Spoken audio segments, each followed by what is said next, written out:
ऐसा क्या हुआ कि इजराइल के प्रधानमंत्री बेंजामिन नेतन्याहू अपनी ही सेना को कोसने लगे? अपनी इस वीडियो में आपको दिखाऊंगा, लेकिन इसके साथ एक चीज और दिखाने जा रहा हूं कि जॉर्डन के अम्मान में जो इजराइल का दूतावास बना था, वहां पर एक बहुत बड़ा हमला हुआ है। उसकी एक एक तस्वीर और खबर आप तक पहुंचाऊंगा। लेकिन अचानक से दुबई में क्या हुआ जिसने इजराइल तक हड़कंप मचा दिया है, एक एक खबर इस वीडियो में आप देखने जा रहे हैं। लेकिन उससे पहले नजर डाल देते हैं अब तक की हेडलाइंस पर। इजरायली सेना पर ही भड़क उठे नेतन्याहू, जानकारी लीक मामले पर निकाला गुस्सा, भरी मीटिंग में सुनाई खरी खोटी। हमास ने एक इजरायली महिला के शव की तस्वीर की जारी, हमास का दावा इजरायली हमले में हुई महिला की मौत। अम्मान में इजरायली दूतावास पर हमला, ताबड़तोड़ चली गोलियां, करीब 10 मिनट तक हमलावरों ने की गोलीबारी। और इजरायली रब्बी ज़वी कोगन की नई तस्वीर जारी, दुबई में हुआ था अपहरण, मोसाद भी जांच में जुटा। द लाइव टीवी, सच सबसे आगे। नमस्कार, मैं हूं प्रज्वल गौतम और आप देख रहे हैं द लाइव टीवी। वीडियो की शुरुआत करूं उससे पहले एक छोटी सी अपील आपसे करना चाहूंगा। जो स्क्रीन पर आप स्कैनर देख रहे हैं उस पर जितनी संभव मदद, हमारी मदद कीजिएगा। आपका प्यार, दुलार, मोहब्बत, दुआएं लगातार हम तक पहुंच रही हैं, उसके लिए तहे दिल से शुक्रिया। और अब सीधे आपको खबर की तरफ लेकर चलता हूं। सबसे पहले देखिए, ये खबर निकल कर आई है। खबर क्या है? Netanyahu attack the Israeli army and accused it of. किसके लिए नेतन्याहू ने इजरायली सेना पर हमला बोला है? इजराइल की सेना पर हमला बोलते उन्होंने कहा कि इजराइल की सेना ने जानबूझकर उनसे जानकारियां छुपाई और आरोप लगाया। किसने आरोप लगा दिया? इजराइल के प्रधानमंत्री बेंजामिन नेतन्याहू ने। दरअसल आईसीसी का जो इंटरनेशनल क्रिमिनल कोर्ट का निकल कर आया है, पूरा का पूरा आदेश निकल कर आया गिरफ्तारी वारंट को लेकर, उसके बाद से लोगों में नाराजगी देखने को मिल रही थी और इनके साथ साथ नेतन्याहू भी खींचे हुए नजर आ रहे थे। अब कोई नहीं तो इनके खिलाफ अब ये अपने एक भाषण देते हुए नजर आते हैं। पहले इस बयान को थोड़ा सा सुनिएगा और उसके बाद मैं बताता हूं क्या हुआ। מסביב לשעון כדי להוביל את מדינת ישראל לניצחון בשבע החזיתות של מלחמת התקומה. इसमें नेतन्याहू ने जो कह रहे हैं उसको मैं बता भी देता हूं। नेतन्याहू ने कहा कि युद्ध के चौथे दिन एक इमारत में ये पूरा कार्यक्रम हो रहा है। इजराइल की सैन्य क्षमताओं के बारे में राजनीतिक जानकारी लीक हो गई थी। एली फिल्डस्टीन, जिन पर मेरे दफ्तर से जानकारी लीक करने का आरोप है, वो एक देशभक्त हैं और राज्य की सुरक्षा को नुकसान नहीं पहुंचा सकते हैं। दरअसल एक इनके अपने जो करीबी हैं उनके खिलाफ जांच न केवल शुरू हुई बल्कि सख्त कार्रवाई भी शुरू हो गई है कि कैसे दस्तावेज नेतन्याहू के दफ्तर से लीक हुए। इसको लेकर लगातार कार्रवाई हो रही है इजराइल के अंदर। उसको लेकर अब इतनी बुरी तरह से बौखला गए हैं कि अब सेना को अपने लपेटे में ले रहे हैं कि सेना की गलती थी उसकी वजह से। आगे कहते हैं लीक सुरक्षा कैबिनेट वार्ता दल और इजराइल राज्य के सबसे संवेदनशील निकायों के भीतर से हुए हैं। ये तमाम चीजें उन्होंने बताई है। ठीक है, अगली खबर मैं आपको दिखा देता हूं। उसमें क्या बताया गया? नेतन्याहू ने एक भाषण में कहा है जिसमें वे अपने सलाहकारों के खिलाफ जांच शुरू होने से बहुत ज्यादा गुस्से में नजर आ रहे हैं। इसमें दावा किया गया है उन्होंने इजरायली सुरक्षा प्रतिष्ठानों पर दबाव डालने और उन्हें प्रताड़ित करने का आरोप लगाया, जबकि कई अन्य लीक के उलट उनका दावा है कि इससे इजरायली नागरिकों को खतरा है। सुरक्षा और बिना जांच के पास कैसे कर दिया गया, इसको लेकर वो दावा करते भी नजर आ रहे हैं। नेतन्याहू अपने ही बयान में उलझते हुए नजर आ रहे हैं। एक तरफ कह रहे हैं कि खतरा है, लेकिन दूसरी तरफ जिस लीक से खतरा है उसके जवाबदेही जो उसका जो आरोप जिन लोगों पर लगा हुआ है उनके करीबी हैं, तो उनके पक्षकार और समर्थक भी बन रहे हैं। अब ये लैपेट है, उन्होंने कहा नेतन्याहू 9 मिनट 15 सेकंड के वीडियो में दिखाई देते हैं जो उनके नेतृत्व की कमी और गैर जिम्मेदारी को दर्शाता है। वे नहीं जानते, नहीं सुनते, उनका इससे कोई लेना देना नहीं। उन्हें ना तो मेरून आपदा के बारे में पता था और ना ही 7 अक्टूबर की आपदा के बारे में, यानी 7 अक्टूबर मतलब हमास का हमला, ना ही उनके दफ्तर के अंदर क्या हो रहा है ये उनको पता है। एक प्रधानमंत्री जो कुछ भी नहीं जानता और किसी भी चीज के लिए जिम्मेदार नहीं है, ये वाकई मजाक भी है और संवेदनशील भी और अपमानजनक भी। ये लपेट कहते हैं। चलिए अब आप अगली खबर पर आते हैं जो इसी हेडलाइंस में मैंने आपको बताई थी कि एक दावा किया गया, एक तस्वीर हमास की तरफ से जारी की गई। पहले खबर देखिए, प्रेस टीवी की ये खबर है। इसमें बताया गया कि Hamas military wing Al Qassam brigade released a photo of the lifeless body of an Israeli female captive in Gaza who was killed in Israeli attack in the northern Gaza strip. दावा किया गया गजा की सैन्य शाखा अल Qassam brigade ने गजा में एक Israeli महिला बंदी की निर्जीव शरीर की तस्वीर जारी की जो उत्तरी गजा पट्टी में इजरायली हमले में मारी गई थी। इसमें दावा क्या किया गया? देखिए, प्रेस टीवी की खबर है।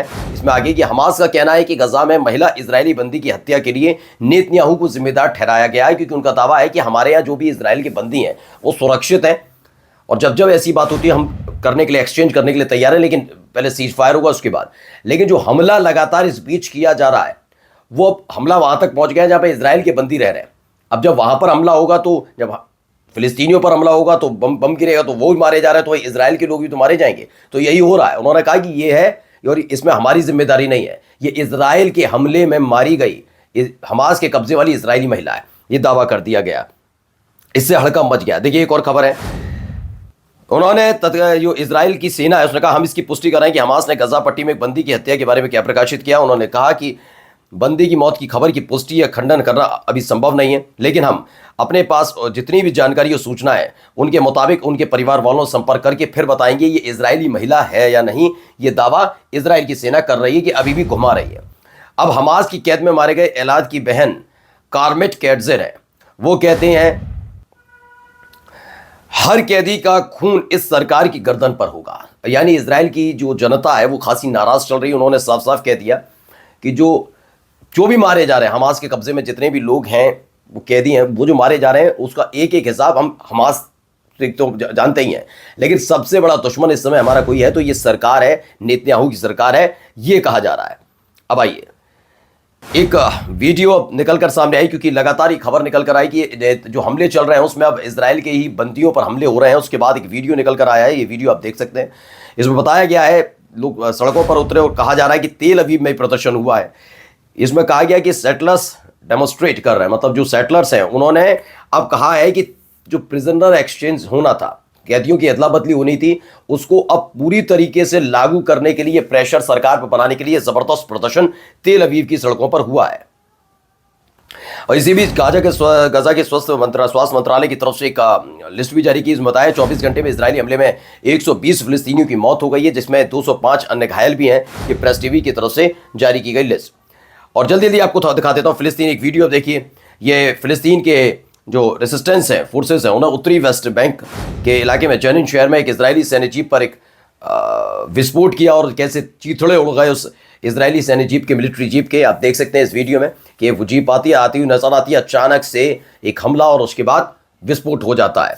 ये प्रेस टीवी की तरफ से ही रिलीज की गई थी वीडियो। अब एक और है जो हिब्रू सोर्सेज, मतलब लेबनान की तरफ से, हिजबुल्लाह की तरफ से, कि दक्षिणी लेबनान में 2 इजरायली सैनिक मारे जाने का दावा हिजबुल्लाह की तरफ से किया गया है। दावा यह भी किया गया इसमें 12 अन्य इजरायली सैनिक भी घायल हुए हैं। प्रेस टीवी की खबर है। अब एक आई है वीडियो, पहले वीडियो देखिए।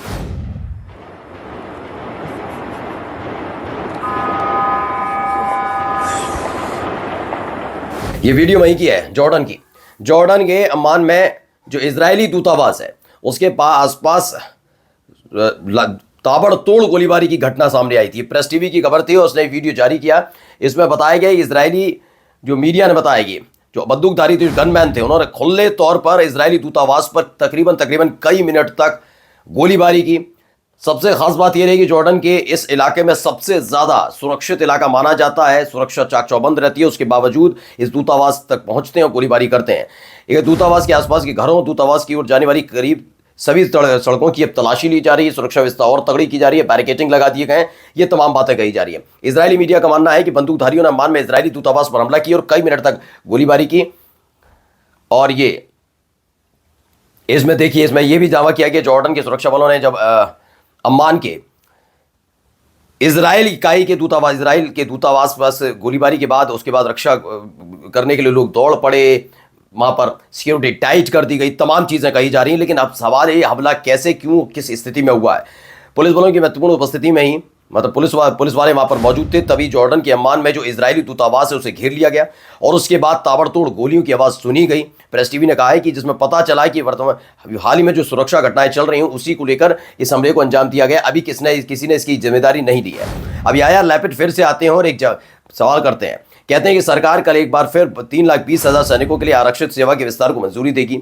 ये वो लोग हैं जो 250-300 दिनों से सेवा कर रहे हैं। अगर सरकार ने हजारों युवाओं हरदीम की भर्ती की होती, हरदीम की याद करिएगा, इनका सेवा विस्तार में आना जरूरी नहीं है, लेकिन इनको लिया जा रहा है। ऐसा एक प्रस्ताव आया जिस पर हरदीम समुदाय भी नाराज हो रहा है। कहा जा रहा है कि अगर सरकार ने हजारों युवाओं हर टीम की भर्ती की होती तो इससे बोझ कम हो सकता था उन पर, लेकिन 7 अक्टूबर की सरकार को सेवा करने वालों की परवाह नहीं है, उसे केवल गठबंधन बनाए रखने की परवाह है। यानी कि कुल मिलाकर ये कहा जा रहा है कि घिरे हुए हैं इजराइल में अब उन लोगों जो 7 अक्टूबर से लगातार लेबनान में कभी गजा में लड़ रहे हैं, उनको एक बार फिर से आगे बढ़ाने का है। और हो सकता है ये गुस्सा और पैदा कर दे लोगों में, क्योंकि उनको लग रहा था कि उनका सेना में जो एक टाइम होता है, टाइम बाउंड होता है, कितने साल तक आपको सेवा देनी है, वो खत्म होने जा रही है। जबकि कहा जा रहा है कि 3,20,000 जो सैनिक हैं उनको और बढ़ाया जा रहा है कि इतने साल और सेवा करेंगे। तो इससे उनमें और उनके परिवार वालों में गुस्सा फूट सकता है। ये खबर आ सकती है, जल्दी आ सकती है दोस्तों।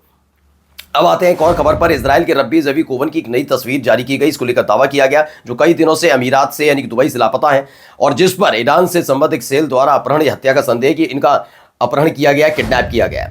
जो यदिओथ एनोद है, उन्होंने कहा रब्बी कोचन की कार को दुबई से 1.5 घंटे की दूरी पर एक शहर में लावारिस हालत में पाया गया और ऐसा संदेह जताया जा रहा है, डाउट है कि 3 उज्बेकिस्तान के लोगों ने उनका अपहरण कर लिया है, उनकी हत्या कर दी है और तुर्की भाग गए। अब इसके लिए क्या हो रहा है कि एक इजरायली प्रतिनिधिमंडल जिसमें मोसाद भी शामिल है वो जांच करने के लिए अमीरात गया। कोचन को मिल गया 6 महीने पहले शादी की गई, उन्होंने शादी की थी। उनकी पत्नी चबाड़ तूत गैबी होल्सबर्ग की भतीजी हैं जिनकी 2008 में मुंबई में हत्या कर दी गई थी। तो ये सारा एक कनेक्शन निकल कर सामने आया कि उनकी पत्नी कौन है, उनकी भतीजी उनके चाचा की हत्या 2008 में मुंबई में की थी, मुंबई अटैक में, आपको याद होगा, उसके बारे में बताया गया। चलिए, दुबई में इजरायली रब्बी ज़वी कोगन के अपहरण के बारे में कई जानकारी निकल कर आई, जिसमें बताया गया और दावा किया जा रहा है एक मीटिंग में शामिल होना था लेकिन वह नहीं आए। उनका अपनी पत्नी से कांटेक्ट भी नहीं हुआ कुछ, जैसे चबाड़ हाउस सुरक्षा अधिकारियों से संपर्क किया, सुरक्षा अधिकारियों ने कब्जे में संबंधित अधिकारियों से बात की। रवि दुबई से 1.5 घंटे दूर एक इलाके में गायब हो गए। दुबई में ही थे लेकिन वो वहाँ जहाँ पहुँचना था उससे 1.5 घंटे पहले ही उनका कांटेक्ट अपनी पत्नी से छूट गया और वो मिल नहीं पाए। अब क्या कहा जा रहा है, जो रवि ज़वी कोगन के लिए कहा जा रहा है कि उनका न केवल किडनैप किया गया बल्कि ये सब कुछ ईरान के कहने पर किया गया। ये कहा जा रहा है ईरान द्वारा निर्देशित एक सेल द्वारा मार दिया गया था और ऐसा लगता है कि तुर्की भागने में वो सारे के सारे कामयाब रहे। ये दावा किया जा रहा है कि ईरान की शय पर यह हुआ है। वह इजरायली जो चैनल्स हैं उन्होंने कहा है कि अधिकारियों ने हाल ही में सुरक्षा कारणों से अबू धाबी में एक सम्मेलन में भी अपनी भागीदारी रद्द कर दी। जिस तरह की घटना ये घटकर आई सामने कि उनके एक बड़े अधिकारी को किडनैप कर लिया था, उसके बाद की ये घटना है। तो ये सारी घटनाएं आज हुई जिसके चलते इजराइल में थोड़ा दुख भी है इस बात को लेकर कि आईसीसी का फैसला और उसके बाद से अब ये चल रहा है कि जिम्मेदार असली कौन होगा। वहीं हमास के कब्जे में जो कैदी हैं उनकी मौत का जिम्मेदार अब हमास खुद इजराइल को बता रहा है, जिसने भी हड़कंप मचा दिया। नमस्कार। द लाइव टीवी, सच सबसे आगे।